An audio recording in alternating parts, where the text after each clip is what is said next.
Hello and welcome to New Filmmakers Los Angeles in partnership with Movie Maker magazine.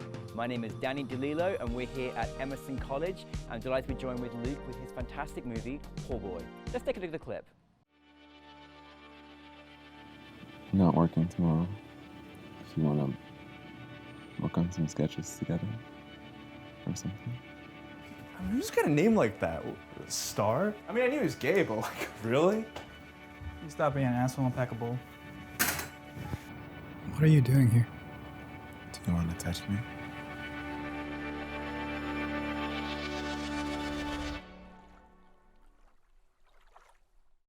Luke, so lovely to have you here. Thank you for bringing Poor Boy to New Filmmakers LA. Thank you for having Poor Boy. We're super honored.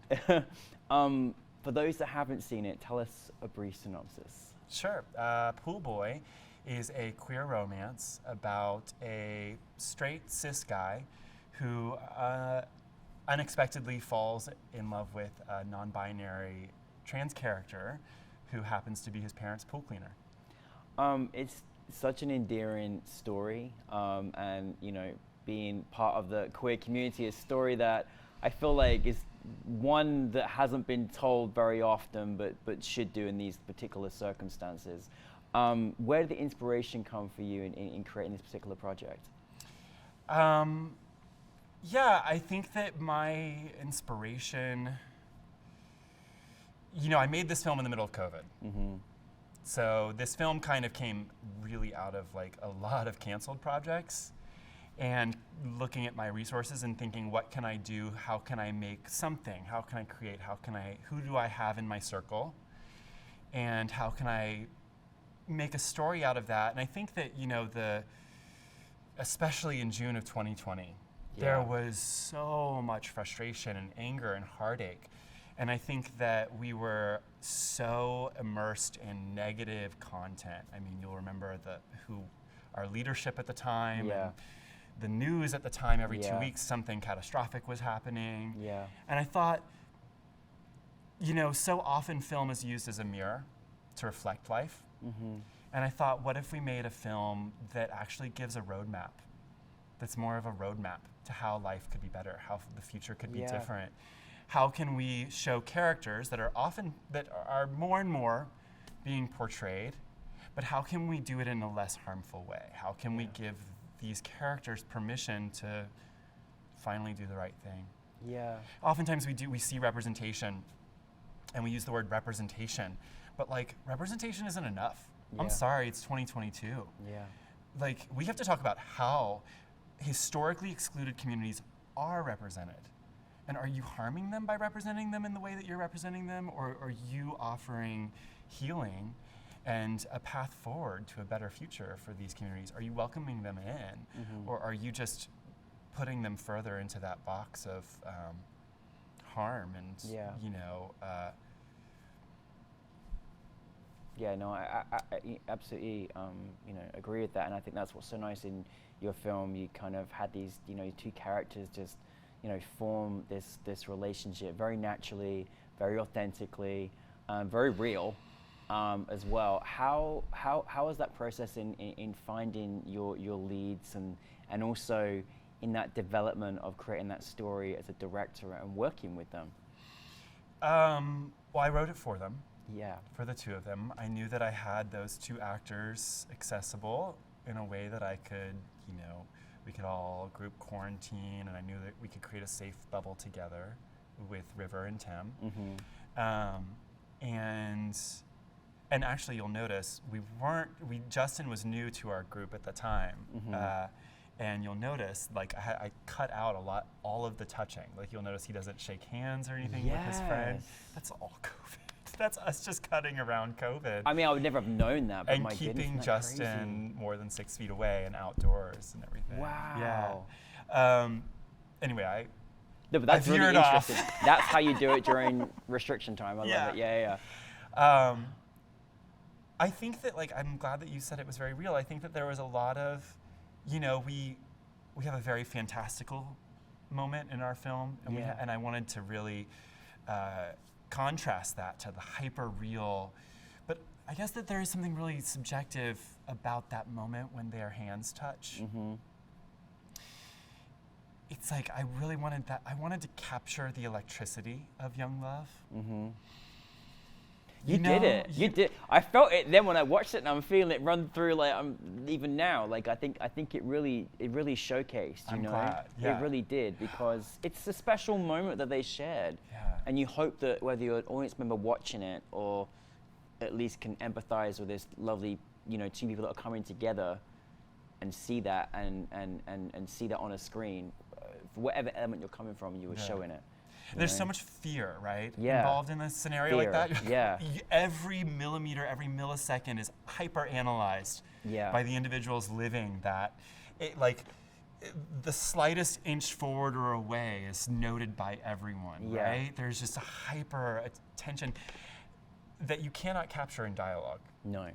Right? It really is that moment when he scoots forward. Mm-hmm. And then when we get that place where like you're not seeing either of their faces and the focus is really kind of like just hovering in and out on their chin. It's Yeah. like that's how it feels to be that close to someone that you have a crush on Yeah. when you're 20 years old, right? Yeah.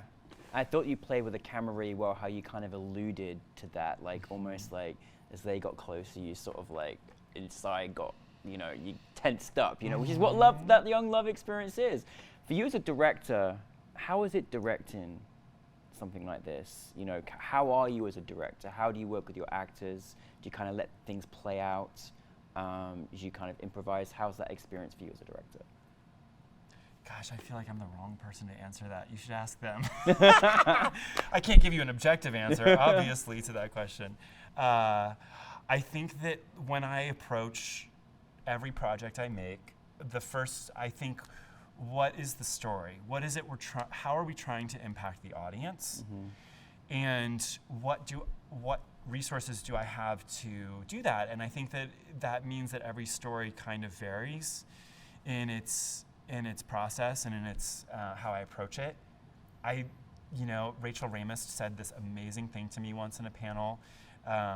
She said she's the full believer in best idea wins. And I absolutely attached to that. I mean, I remember at one point we had, there was like a funny moment on set where we had like, the gaffer like was freaking out that he like was worried that the eye line was wrong on this like pickup shot we were doing. Mm-hmm. And I like to take credit personally for creating a set where everyone at every rank and level feels that they have the pathway and the ownership of this project to be looking out for everything at all times, right? Absolutely. In the end, we actually had the eye line fine, but I was so happy to have to we need to take 5 minutes to rethink this and make sure that we're doing it right, because if and that's really where I think we've got to move into anyway in this industry. It doesn't matter what role you have or what part you have, you're all part of it and equally as important. Hey, it's about the story. Yeah. Story is king. Yeah. And I think that, as a writer-director, I'm just blessed to be the vessel sometimes for the impetus of a story, but that story comes through me, and then I hand it off to 20 to 50 other people, and all of a sudden the story becomes something that helps me to grow and to learn things and to expand in a way that I didn't even know I could or that was possible, right? If you open yourself up to be vulnerable, to be humble on set, then you end up the process of telling a story and making art becomes this incredible growth experience that is incredibly addictive. Yeah, it's very addictive, isn't it? So much so that you don't mind going to set for 12 hours a day and making peanuts. But also, for goodness me, your career, you've done so much in your career, you're doing so much, you're continuing to always, I think, be humble in the process, which I think is such a lovely thing to have, as well. Thank you. But what was it like, this film that you made during that pandemic, and you wanted to put this great story on camera, and then how does it feel from where you were during making that to having your film, which we're grateful to have you as part of NewFilmmakers LA, but then having it at the Academy? How was that whole experience for you? Yeah. cool. Yeah. I don't know. Right? It's so weird, right? Yeah. I don't know.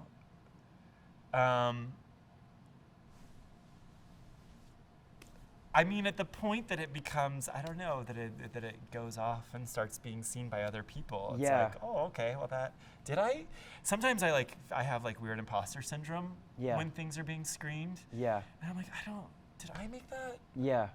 Yeah. You know, I don't know. It's cool as shit, man. Yeah, I it love is. that there is a world in which I get to create, make stories, have fun with friends on set for a few days. Sometimes it's not fun, but that's fun also. Yeah. I know what you mean. The problem solving is also fun. And then a few hundred people walk into this amazingly prestigious theater where like the greatest filmmakers of all time have all sat in those seats, and they watch my film, and I'm like, oh, that's like, it's surreal, it's weird. Yeah. I don't know, it's an out-of-body experience. Yeah, You know? I think it is, and I think it's the final part of the journey when you get to see it on a big screen, because that's essentially, what you hopefully end up making a film for, right? You know what I would say? Yeah, tell me. There's actually, I mentioned this yesterday in the Q&A, the process of making art is a real tough thing. Because you first get this idea, it's like somewhere out of somehow the heavens or whatever you believe in gives you this gift of an idea, and you're like, I'm brilliant. I'm gonna do this. And you get into the weeds of making it, and at some point you're like, oh, I'm an idiot. I'm terrible. I don't know why I ever thought that I could do this. This is a terrible, terrible idea. What was I thinking? And you live in that headspace through all of it. And then it gets to the theater, and people sit in a dark room, and they laugh. Yeah. And they gasp. Yeah. And then they cheer. And you're like, oh, maybe I am a little bit brilliant.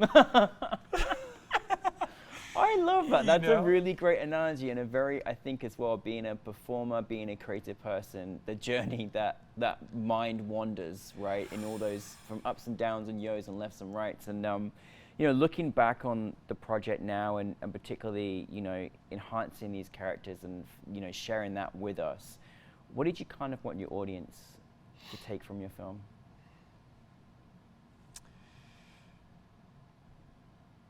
I want them to take away permission. Permission to explore the great spectrum of love and attraction that exists in all of us, no matter our sexual orientation. We all have the capacity to love bigger than the boxes we were brought up in. Yeah. And I want everyone to feel the permission. Yeah. It's really important to me. I approached this, and I knew that I had an intersex actor, and I knew that I had a straight, white, cis actor. And I had the option to tell this story from the point of view of either of those two characters. And I very specifically chose to tell this story through the point of view of the white, cis, straight male. Because that is who needs permission to change. Yeah. Our intersex and trans communities are perfect as they are. They don't need another story about learning how to love themselves. It's the rest of us that need a story about learning how to love them as they are. And that's what I hope people take away from this film. Yes. Yes, indeed. Oh my goodness, don't even know where to go from that, because that was so perfectly put. Wow, what is, I know you're always working on a lot of things, Lee, but what is next for you? Well, I don't know when this comes out, but October 4th, we're in what time of year?